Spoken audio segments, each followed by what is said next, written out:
Praise the lord. ఈరోజు దేవుని వాగ్దానం యోహాను సువార్త 14వ అధ్యాయము 14వ వచనము. నా నామమున మీరు నన్నేమి అడిగినను నేను చేతును.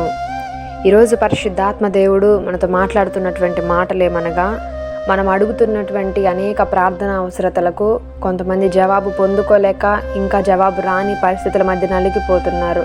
ఈరోజు దేవుడు వారితో మాట్లాడుతున్నాడు.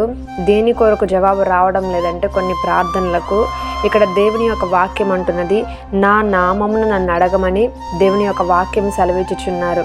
కాబట్టి మనం ఏది అడిగినా కానీ యేసు నామమున మనకి కావాలి అని ఆయన యొక్క నామం పేరట మనం అడగాలి.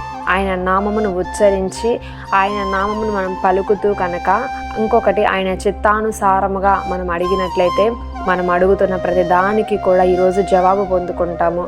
ఈరోజు నీవు ఇంతకాలంగా ప్రార్థిస్తున్నా ఇంకా ఎందుకు జవాబు రావడం లేదని కృంగిపోతున్నావేమో, కానీ ఎలాగూ ప్రార్థించావో ఒక్కసారి నీ ప్రార్థన జీవితాన్ని ఒకసారి సరి చేసుకో.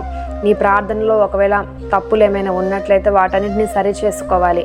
ఎంతసేపు ప్రార్థన చేస్తున్నామో, పొడి మాటలతో ప్రార్థన చేస్తున్నామా, వాక్యాన్ని ఎత్తిపలికి ప్రార్థన చేస్తున్నామా, ఇది కూడా మన ప్రార్థనలు చూసుకోవాలి. వాక్యముతో మనం ప్రార్థించాలి, అప్పుడే ఆ ప్రార్థనకు శక్తి ఉంటుంది. వాక్యము లేని ప్రార్థన నిర్జీవముగా ఉంటుంది. కాబట్టి వాక్యముతో మనం ప్రార్థించాలి. అలాగే దేవుని యొక్క నామము బట్టి మనము అడగాలి. నీ నామంలో ఇది అడుగుతున్నాను, ఇది పొందుకోవడం నీ చిత్తము కదా, నా జీవితంలో ఇది జరిగించండి అని పట్టుదల కలిగి అడిగినప్పుడు తప్పకుండా దేవుడు నీ జీవితంలో దేని కొరకైతే నువ్వు ఆయన పాదాలు పట్టుకొని బ్రతిమలాడుతున్నావో తప్పకుండా ఆలస్యమైనప్పటికీ అద్భుతమైన రీతిలో ఆశ్చర్యకరముగా ఆయన యొక్క మేలును పొందుకుంటావు. అటువంటి కృపా పరిశుద్ధాత్మ దేవుడు ఈరోజు మనందరికీ కూడా దయచేయునుగాక. ఆమేన్.